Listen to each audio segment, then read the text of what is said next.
Bonsoir à tous, j'espère que vous allez excellemment bien. Aujourd'hui, on se retrouve pour parler des deux dernières catégories qui ne sont pas arrivées, mais ça ne saurait tarder du côté des IMOCA. On est dans le Money Time, on est à moins de 200 000 nautiques de l'arrivée pour le bateau leader, avec un match. Les routes commencent à converger entre les nordistes et les sudistes. On va parler de tout ça. On parlera également des classes 40. Là, on est un petit peu plus loin de l'arrivée avec une situation de vent qui est un peu plus difficile pour le moment. N'hésitez pas à vous abonner à la chaîne, à réagir dans les commentaires, à mettre un pouce bleu, à partager la vidéo sur les réseaux sociaux, notamment auprès de vos proches. Je pensez que ça peut les intéresser. Dans les commentaires, n'hésitez pas à me dire qui vous a plu, qui vous a déçu. EPS 2.0, c'est sur les plateformes de podcast. Si vous avez les moyens que vous voulez soutenir mon travail, vous pouvez faire un super thanks. Et puis TikTok pour le débrief des compétitions en direct, mais en ce moment c'est calme. Bon, on commence tout de suite avec la vidéo du jour sur ce Vendée Globe. Et donc vous le voyez, Fort Planet qui est en tête pour le moment avec maintenant une petite marge d'avance sur ses adversaires, 3h, 3h30 d'avance sur ses petits copains de Paprec et Fort Planet. Donc Fort People qui devrait être le premier à arriver du côté de la Martinique avec Thomas Ruyant et Morgan Lagravière. Ça va vite en plus sur les dernières heures, 23 nœuds 1, 18 nœuds 4 sur les 24 dernières heures. Ça veut dire qu'on a fait 441 000 nautiques. Si on compare à Boris Herman, c'est un peu plus. Si on compare à Charal, c'est un peu plus aussi. Donc voilà, ça montre quand même le niveau de performance qu'a eu Fort People. Ils ne se sont pas vraiment ratés en termes de stratégie et ils ont été vraiment super rapides. Peu d'erreurs. Alors certains diraient qu'ils ont été prudents en termes de stratégie. Ils n'ont pas tenté véritablement de coups. Même s'ils étaient toujours un peu plus nord dans la route des sudistes. Et surtout un bateau qui fonctionne bien sur le portant, comme l'ancien bateau de Thomas Ruyant, en passant. Le Linky Daoud qui marchait aussi très très bien au niveau du vent portant. On se souvient qu'il avait dû casser un foil pendant le dernier Vendée Globe et que ça l'avait beaucoup ralenti sur la suite. Mais voilà, Thomas Ruyant a fait une très bonne course avec Morgan Lagravière. Encore une fois, un duo d'expérience comme Jérémy Bayou et Franck Camas. C'est déjà un groupe qui avait un petit peu d'expérience et on voit que dans le top 10, on a quand même beaucoup de skippers avec de l'expérience qui sont... il n'y a pas de duo de débutants, on va dire, dans cette catégorie qui est dans le top 10. Maintenant, en IMOCA, pour faire sa place, ça devient très compliqué avec, on va dire, un projet où tu es un petit peu débutant. Et c'est avec Morgan Lagravière, là aussi, skipper d'expérience, qui a pas toujours eu de la chance au bon moment, il faut le dire. C'est un peu comme Sébastien Josse, c'est des skippers de talent, mais des fois ça s'est pas passé correctement et il y a des moments qui étaient importants dans leur carrière et ça leur a coûté cher. Bon, derrière, il y a un match quand même pour la deuxième place entre Fort Planet et Paprec Arkea. Hier, Fort Planet avait un petit peu d'avance sur Paprec Arkea et bien aujourd'hui ça s'est moins bien passé. 18 nœuds 3 pendant la journée pour Paprec Arkea avec un 24-4 là sur les 4 dernières heures, donc ça veut dire que ça pulse. 22-6 pour Sam Gutschall et 17-7 sur les 24 dernières heures, c'est pas catastrophique, mais comme vous le voyez, il y a 15 petits milles d'écart sur les 24 dernières heures, ce qui fait que For the Planet n'est pas en capacité là tout de suite d'aller chercher Paprec Arkea.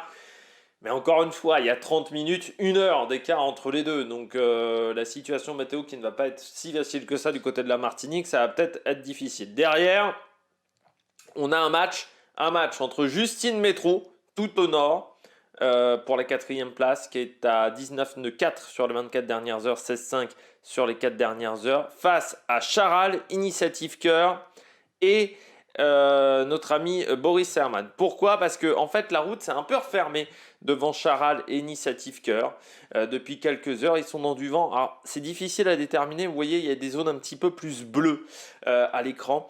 Eh bien, ils sont entrés dans des zones un petit peu plus bleues et en fait la route s'est presque refermée devant eux. Donc ce qui fait qu'ils avaient déjà un petit peu de retard sur les hommes de tête et ça s'est pas amélioré.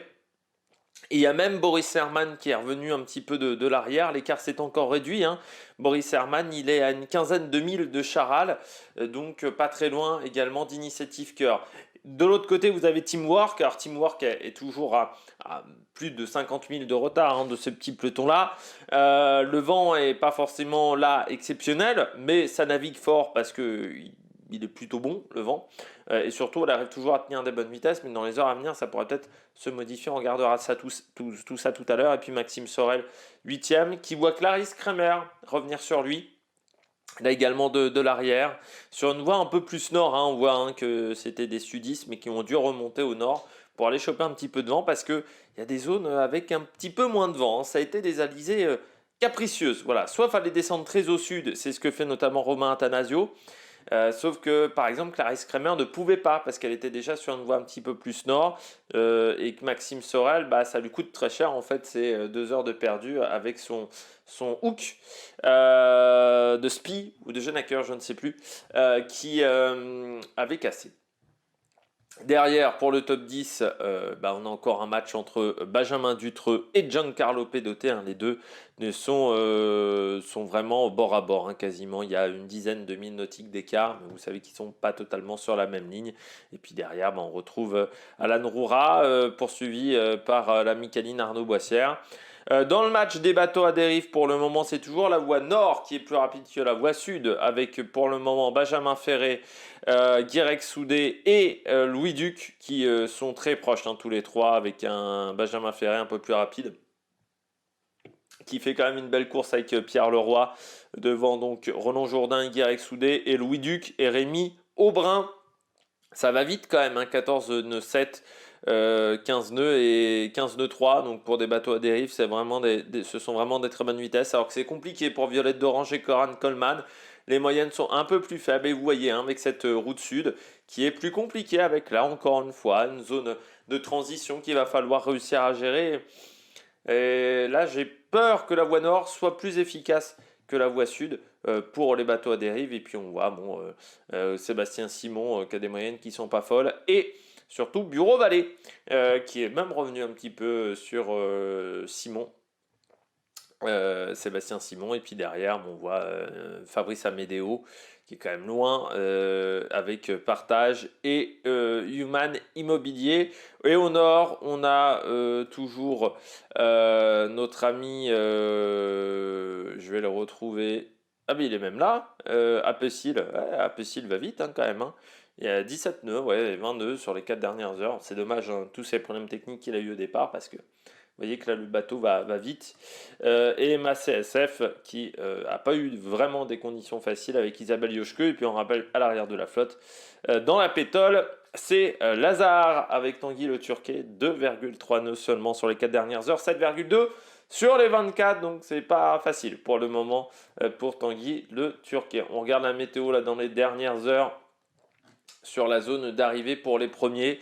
On va regarder dans 12 heures. Donc vous voyez, il va y avoir une zone vraiment de vent mou autour de la Martinique pour l'arrivée des premiers concurrents. Donc ça pourrait peut-être permettre à certains de revenir de l'arrière, avec Justine Métro qui, je pense, va descendre un peu plus au sud désormais parce qu'on voit que le vent va être un peu plus fort. Et un vent qui va être intéressant pour les trois compères là qui sont au sud.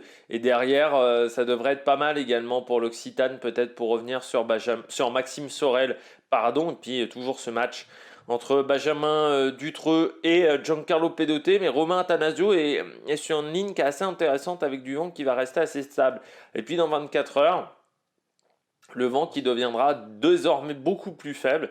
Donc c'est vrai que Justine Métro, faut qu'elle arrive vite, faut qu'elle arrive dans les 15 prochaines heures, parce que sinon ça va être dur. Et vous voyez toujours cette zone de vent beaucoup plus faible autour de la Martinique. Vraiment, on aura pas loin de la pétole, donc il va falloir être bon au niveau des manœuvres dans le final. On regarde tout de suite la météo.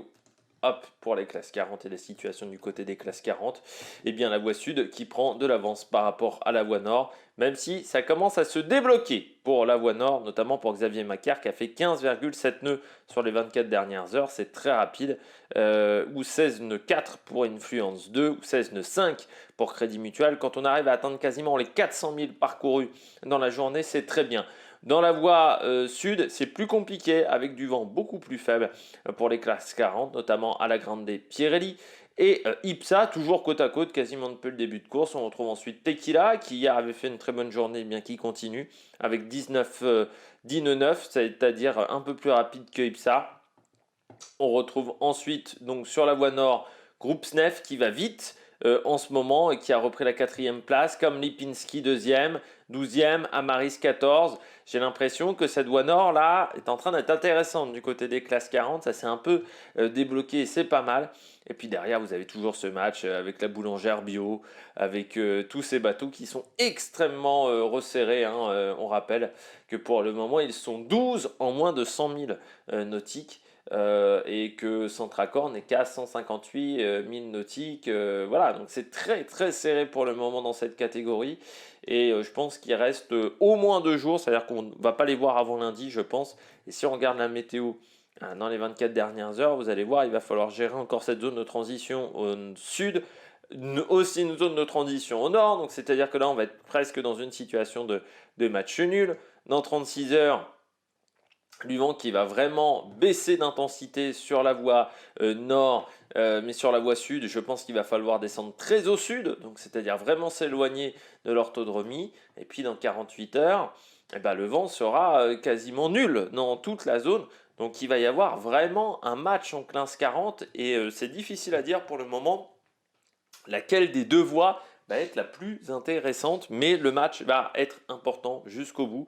Et si on regarde dans 57 heures, voilà, vous voyez que la situation va être vraiment sans vent, donc ça va être très très compliqué, que ça soit pour la voie sud, parce que je pense que pour la voie sud, il va falloir partir très au sud et remonter ensuite, mais vraiment s'écarter de la route. Donc est-ce que c'est intéressant avec ces bateaux-là? Mais il va y avoir un sacré match dans le final de cette épreuve. Bon, je crois qu'on a tout dit. Désormais, n'hésitez pas à vous abonner à la chaîne, à réagir dans les commentaires, à mettre un pouce bleu. Puis nous, on se retrouve demain pour faire un point sur le classement des IMOCA à l'arrivée. Et puis on parlera de la situation du côté des classes 40 qui reste très intéressante. Allez, ciao ciao sur l'Amérique Production.